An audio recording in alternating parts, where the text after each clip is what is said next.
Эгер сиз кара зире майын колдоноюн деп жатсаңыз, анда төмөнкү биздин кеңештерди бир жолу угуп коюңуз.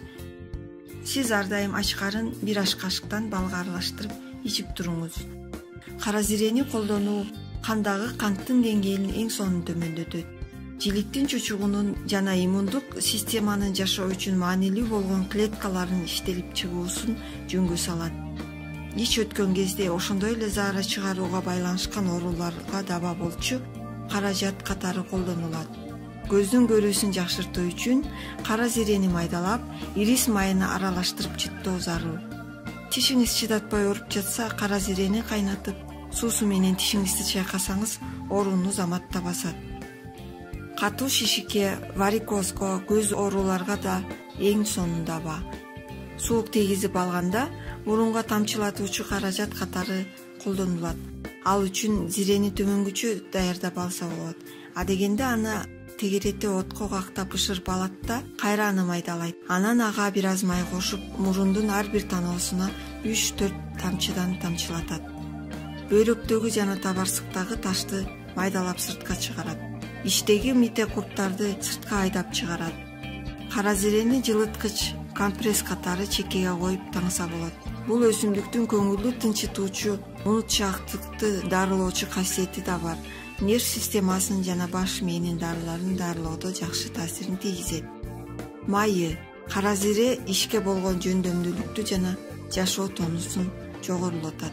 Суук тийгенде жана ревматизм оорусуна чалдыкканда маңызын башка компресс жасаса болот.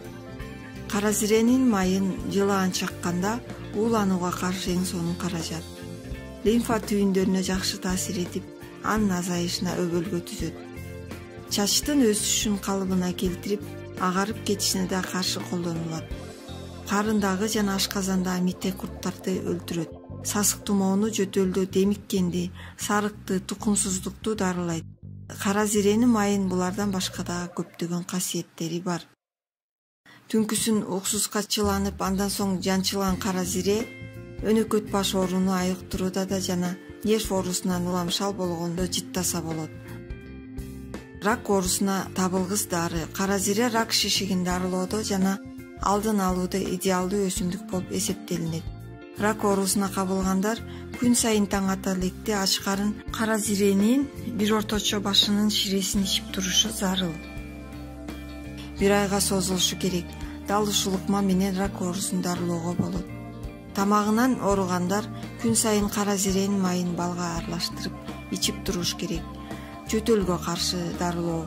Суук түшөп баштаганда бул мезгилде жөтөлдөн көйгөйүңүз бар болсо, ингаляциядагы сууга 10 тамчы кара зиренин майынан тамчылатып, күнүнө 3 маал ооз мурдуңузду буулаңыз. 3-4 күндө жакшы жыйынтык байкайсыз. Эгерде ингаляция аппараты жок болсо, темир аякка 2 литр кайнак сууну куюп, кара зиренин майын тамчылатып, шешеп менен башыңызды чүмкөп, дем алуу жолдорун буулоо менен жөтөлдөн сакаюуга болот. Косметологияда ар кандай тери ооруларында кара зиренин майын үзгүлтүксүз колдонуу менен жакшы жыйынтыкка жетесиз. Майын таңзардан ичип турсаңыз, кан айлануу жакшырып бетиңиздин өңү нурланат. Бет терисинин картаюудан, бырыштын эрте түшүшүнүн алдын алат. Косметологияда майлуу жана безетки чыккан, суук тийген көйгөйлүү беттерди дарылоочу атайын бет майлардын жана мазьдардын курамы кошулат. Зыяны: бир суткада 1 чай кашыктан ашык өлчөмдө колдонууга болбойт. Кара зиренин майын жана уругун кош бойлуу аялдар колдонгонго болбойт. Бойдон түшүрүп коюу коркунучу бар. Кош бойлуулуктун акыркы айларында майын ичип койсо төрөт жеңил өтөт.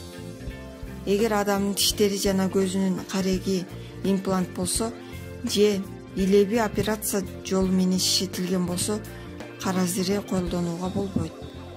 Инфаркт болуп сакайгандар жана башка жүрөк ооруларында дагы болбойт. Ашказан шамалдап калгандарга, гастрит болгондорго дагы болбойт, анткени ашказанда кычкылды көбөйтөт.